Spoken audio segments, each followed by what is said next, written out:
फिर डराने लगा है कोरोना। नमस्कार, एबी स्टार न्यूज देख रहे हैं आप और मैं हूं आपके साथ सोहन सिंह। क्या पिछले 5 दिनों से कोरोना के जो आंकड़े सामने आ रहे हैं वो कोरोना की तीसरी लहर की आहट है? क्योंकि लगातार 5वें दिन कोरोना के आंकड़े 40,000 को पार कर गए हैं और कोरोना के रोजाना के मामले बढ़ने से एक्टिव मामलों में भी उछाल देखने को मिल रहा है। केरल, कर्नाटक, महाराष्ट्र और तमिलनाडु में कोरोना के मामले तेजी से बढ़ रहे हैं। केरल में रोजाना सबसे ज्यादा मामले सामने आ रहे हैं। एक दिन में 30,000 से ज्यादा मामले सामने आए हैं। कोरोना की पॉजिटिविटी दर जिस तरह से बढ़ रही है उसने विशेषज्ञों की चिंता बढ़ा दी है। विशेषज्ञों का कहना है कि अगर कोरोना के आंकड़े इसी तरह से बढ़ते रहे तो कोरोना की तीसरी लहर को आने से कोई नहीं रोक सकता। विशेषज्ञ तीसरी लहर को लेकर चेता रहे हैं, लेकिन आपको बता दें कि कोरोना की दूसरी लहर भी अभी खत्म नहीं हुई है। दूसरी लहर के साये में हम लोग रह रहे हैं, इसलिए सावधानी बरतना बेहद ज़रूरी हो जाता है। और कोरोना के आंकड़े किस तरह से लगातार बढ़ रहे हैं वो भी अपने आप में दिक्कतें पेश करने वाला है। लगातार 40,000 के पार आंकड़ों का आना कहीं ना कहीं खतरे का अंदेशा इस ओर जा रहा है। दूसरी तरफ पाबंदियों का पहरा भी धीरे धीरे हटने लगा है। स्कूल खुलने लगे हैं और बच्चे भी स्कूल जाने लगे हैं। सरकारें अपनी ओर से पूरी कोशिशें कर रही हैं। बात राज्य सरकार की हो, केंद्र सरकार की हो, हर पहलू पर ध्यान दिया जा रहा है। लोगों को जागरूक करने का काम भी किया जा रहा है। धीरे धीरे जिंदगी को पटरी पर लाने की कोशिश भी की जा रही है। अब स्कूल खुलने लगे हैं, इसके अलावा पाबंदियों का पहरा जिस तरह से हट रहा है उसके बाद जिंदगी तो पटरी पर लौटती हुई नजर आ रही है। लेकिन जिस तरह से लगातार 40,000 के पार आंकड़े सामने आ रहे हैं वो कहीं ना कहीं हैरान करने वाले हैं, परेशान करने वाले हैं। ग्राफिक्स के जरिए आपको दिखाएंगे कि किस तरह से जो आंकड़े हैं वो परेशान कर रहे हैं। पिछले 5 दिनों में 40,000 के पार मामले आए हैं। आपको बता दें कि 29 अगस्त को 45,083 मामले सामने आए थे। इसके अलावा 28 अगस्त को 46,759 मामले सामने आए थे। वहीं 27 अगस्त को 44,658, तो 26 अगस्त को 46,164 मामले सामने आए थे। और जब इस तरह से 40,000 के पार ये आंकड़े आते हैं तो फिर दिक्कतें बढ़ जाती हैं। और पिछले 24 घंटे की बात करें तो 42,000 मामले सामने आए हैं। 42,000 से ज्यादा मामले सामने आए हैं। वहीं 34,000 के करीब जो मरीज हैं वो ठीक हुए हैं। 380 लोगों की मौत हुई है, यानी कि एक्टिव केसेस लगातार बढ़ रहे हैं। अच्छी बात यह है कि 31.14 लाख लोगों को टीका लगा है। वहीं लगातार जिस तरह से 40,000 के पार मामले जा रहे हैं वो टेंशन पैदा कर रहे हैं। अच्छी खबर यह है कि टीकाकरण का काम भी जोर शोर से चल रहा है। लोगों को टीका भी लगाया जा रहा है और हाल ही में भारत सरकार ने एक अच्छी उपलब्धि ये हासिल की थी कि एक दिन में 1 करोड़ से ज्यादा लोगों को टीका लगाया गया था। जिसके बाद खुद गृह मंत्री अमित शाह ने कहा था कि जिस तरह से एक दिन में 1 करोड़ से ज्यादा लोगों को टीका लगा है तो वो भारत की ताकत क्या है उसका प्रतिबिंब देखने को मिला है। तो सरकार अपनी ओर से पूरी कोशिश कर रही है। टीकाकरण अभियान जोर शोर से चल रहा है। लोगों को जागरूक करने का काम भी किया जा रहा है। लेकिन क्या लोग जागरूक हैं, ये अपने आप में बड़ा सवाल है। क्या जो आप लोग हमें सुन रहे हैं, क्या आप लोग कोरोना गाइडलाइंस का पालन करते हैं, ये अपने आप में बड़ा सवाल है। और क्योंकि जो कोरोना की लहर को अगर हमें हराना है तो उसके लिए आप लोगों की जागरूकता बेहद जरूरी है। और इसी खबर पर ज्यादा बातचीत के लिए हमारी संवाददाता फरहीन हमारे साथ जुड़ रही हैं।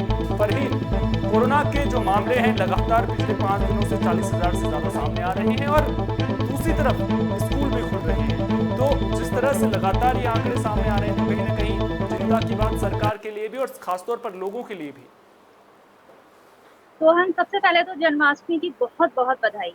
आपको लग रहा होगा कि आपका सवाल का जवाब कुछ अजीब रूप में मुड़ गया है। असल में ये मेरा पॉइंट ऑफ व्यू नहीं है, ये देश की जनता का पॉइंट ऑफ व्यू। आज जन्माष्टमी का त्योहार है। कोरोना का खतरा लगातार बढ़ रहा है। सरकारें प्रयास कर रही हैं, लेकिन देशवासी जो हैं उनके लिए आज भी धर्म सबसे पहले आता है। कोई भी धर्म, हमारा देश इतना प्यारा है, यहाँ पे हर तरह के लोग हैं, हर धर्म के लोग हैं और सबसे पहले आता है धर्म। आज है जन्माष्टमी, आप भी देख रहे हैं सरकार लगातार प्रयास कर रही है जनता को अवेयर।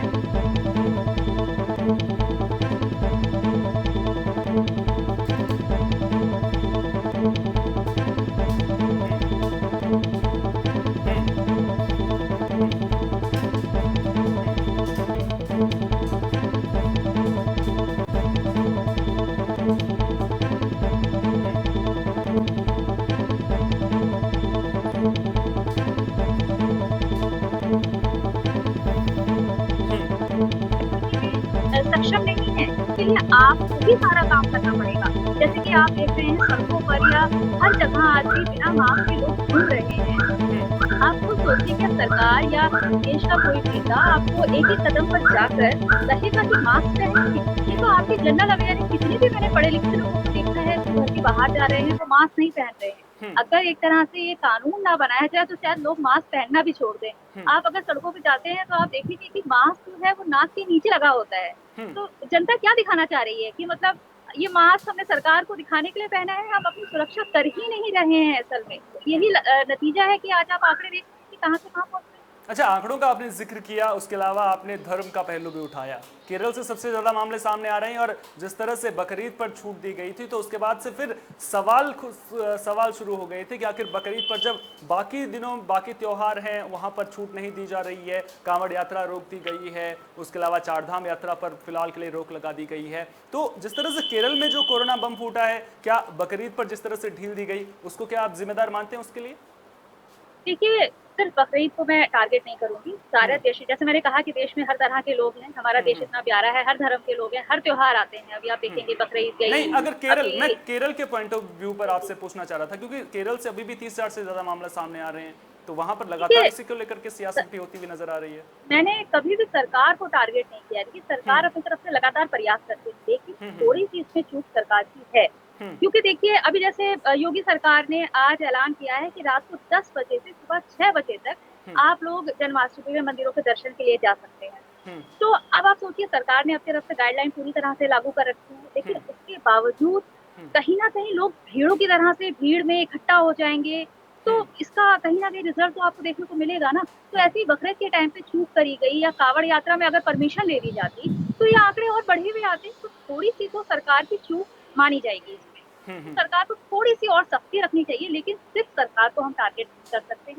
हमें हर एक देशवासी को ये समझना चाहिए इस चीज़ के लिए कि जिस तरह से कोरोना के आंकड़े बढ़े हैं, ये हम किसी दूसरे के लिए नहीं बढ़ रहे हैं, ये आप अपने आप को नुकसान पहुँचा रहे हैं। मास्क पहनिए, जो गाइडलाइंस है आपकी सुरक्षा के लिए है, इनको आप किसी चीज़ का एक तरह से फरमान क्यों मान रहे हैं? तो आप आम बात समझ के अपना फ़ायदा, अपने घरवालों का फ़ायदा समझ के पालन कीजिए ना। अच्छा, दूसरी तरफ जो है ना, स्कूल भी खुल रहे हैं, लगातार स्कूल खोले जा रहे हैं, छोटे बच्चे स्कूल जाते हुए भी नजर आ रहे हैं। छठी से लेकर के 12वीं तक के स्कूल कई जगहों पर खुल गए हैं और जो अब पहली क्लास से लेकर के 5वीं तक के स्कूल हैं उनको खोलने की जो तैयारी है वो भी परवान चढ़ने लगी है। लेकिन जिस तरह से मामले सामने आ रहे हैं, हालांकि अभी जो दक्षिण भारत की अगर मैं बात करूं, केरल हो गया या फिर दूसरे राज्य हो गए, वहां पर ज्यादा मामले सामने आ रहे हैं, उत्तर भारत में उतने मामले सामने नहीं आ रहे हैं। लेकिन क्या जिस तरह से सरकार स्कूल खोल रही है, क्या वो फैसला सही है? क्योंकि कहीं ना कहीं सरकार अपनी ओर से आंकलन तो कर रही है, लेकिन जब इस तरह से 40,000 के पार आंकड़े आते हैं तो फिर सवाल उठना लाजमी हो जाता है।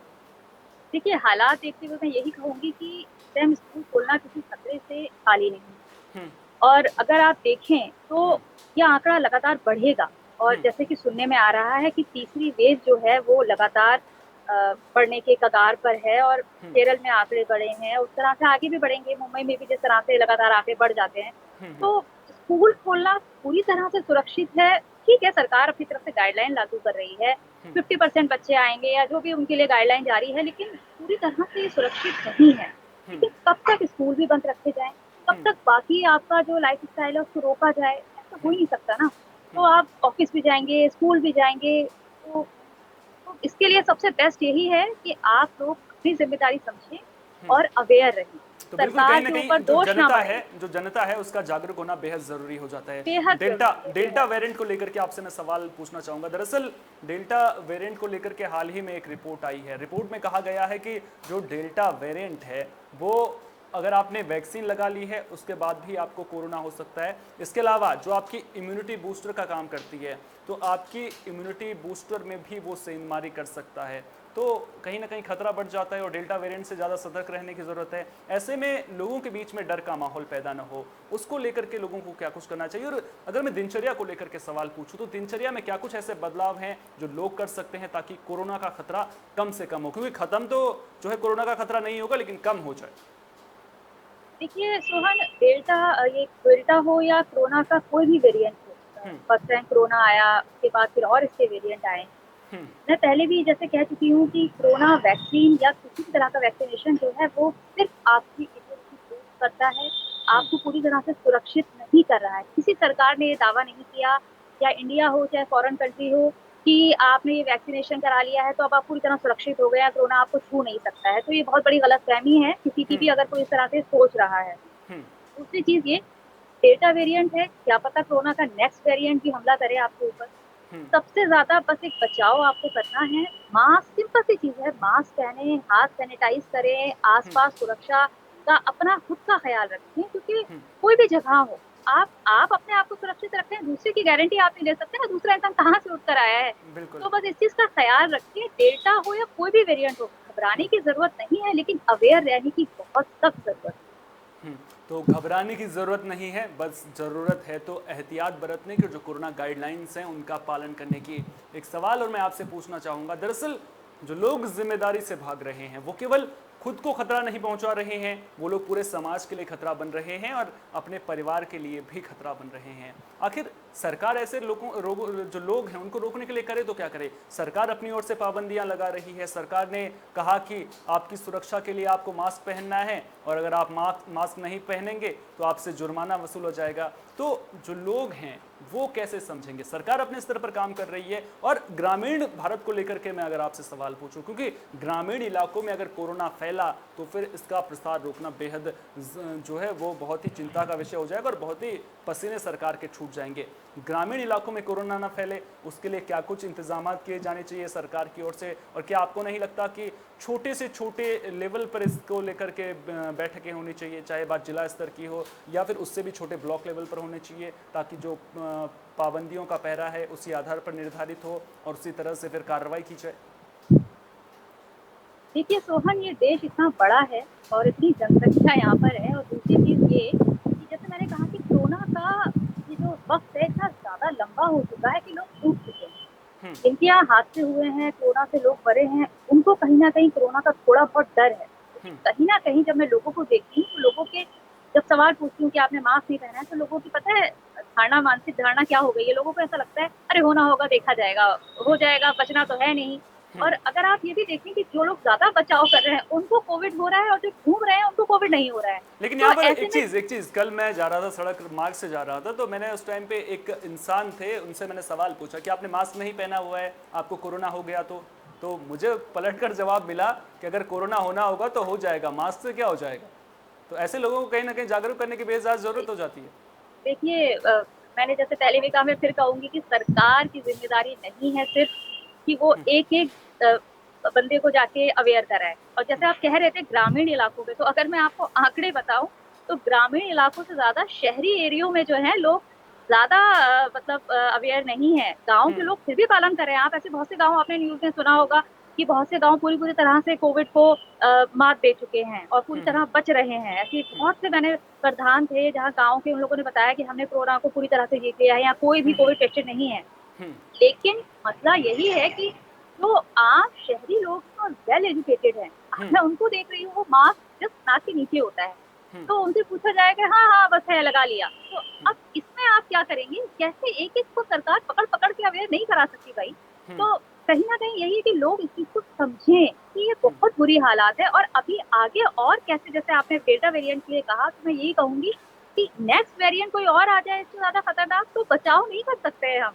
एक एक को कोई सरकार नहीं बचा सकती, सिर्फ बिल्कुल, एक एक जनता। को सरकार नहीं बचा सकती है, लोगों को खुद से जिम्मेदारी लेनी होगी। ग्रामीण भारत का आपने जिक्र किया, आपने कहा कि कई गांव के लोग जो हैं, गांव के प्रधान ये तक घोषणा कर चुके हैं कि हमारा गांव कोरोना फ्री हो चुका है, यहाँ पर कोरोना का एक भी केस नहीं है।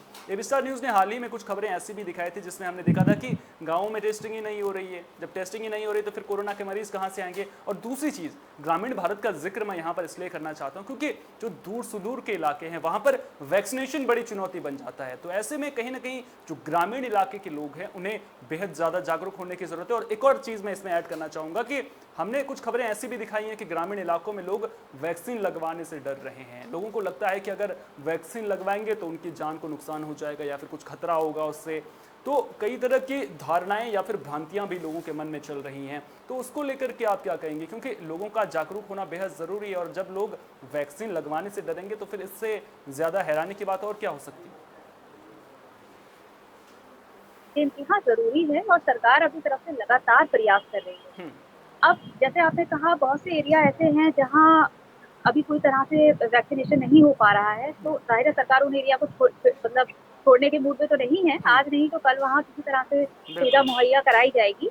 लेकिन फिर भी मैं ये कहूँगी, तब तक ऐसे इलाकों में, जैसे आपने कहा कि लोग डर रहे हैं वैक्सीनेशन कराने में, तो सिर्फ, अब जैसे मैंने आपसे भी कहा कि हमारे देश में धर्म को बहुत माना जाता है, तो अगर वहाँ पे सोशल मीडिया का सहारा नहीं लिया जा रहा है या लोग न्यूज़ नहीं सुन रहे हैं, तो वहाँ पे पंडित हों या मस्जिदों के मौलवी हों, उनसे कहा जाए कि वो देश में जाके, मंदिर में लोग आते होंगे, मस्जिद में आते होंगे, उनको अवेयर करें। उनकी बात शायद कोई मान ले। अगर देश में 50% लोग भी उनकी तरफ रुख करते हैं, उनकी बात मानते हैं, तो भी थोड़ा सुधार हो जाएगा। तो हमें तो हर तरफ से प्रयास करना है, कहीं न कहीं से सब लोग इस कोरोना को मात दें और हमारा देश कोरोना मुक्त हो सके। बिल्कुल, कहीं ना कहीं लोगों को जागरूक होना होगा, और जो समाज के बड़े तबके के लोग हैं या फिर जिन लोगों की लोग सुनते हैं, उन लोगों को भी आगे आकर कदम बढ़ाने होंगे। बहुत बहुत शुक्रिया फरीन, तमाम जानकारी को हम तक साझा करने के लिए। थी हमारी संवाददाता फरीन, जो पूरी खबर पर हमें जानकारी दे रही थी। तो कोरोना लगातार डरा रहा है, और डरने वाली बात इसलिए है क्योंकि जो आंकड़े हैं वो लगातार 40,000 के पार आ रहे हैं। 5वां दिन लगातार ऐसा है जब आंकड़े 40,000 के पार आ रहे हैं। हालांकि जो ज़्यादातर मामले हैं वो दक्षिण भारत से सामने आ रहे हैं। केरल से 70% से ज़्यादा मामले सामने आ रहे हैं, जो चिंता का विषय लगातार बने हुए हैं। हम भी लगातार अपने दर्शकों से अपील कर रहे हैं, हम भी लगातार अपने दर्शकों से कह रहे हैं कि आप कोरोना गाइडलाइंस का पालन कीजिए, समय समय पर हाथ धोते रहिए, वक्त वक्त पर जो है सैनिटाइजेशन करवाते रहिए, सैनिटाइजर का इस्तेमाल कीजिए, घर से बाहर तभी निकलिए जब बेहद ज़्यादा ज़रूरी हो, और अगर बाहर निकल रहे हैं तो आपके चेहरे पर मास्क लगा हो, ये सुनिश्चित कर लीजिए। तो ये छोटी छोटी बातें हैं जिनका ध्यान रखकर आप कोरोना को मात दे सकते हैं। घबराएं नहीं, घबराने की बिल्कुल भी ज़रूरत नहीं है। ज़रूरत है तो सिर्फ और सिर्फ एहतियात बरतने की। इस खास पेशकश में फिलहाल के लिए इतना ही। दीजिए इजाज़त। नमस्कार।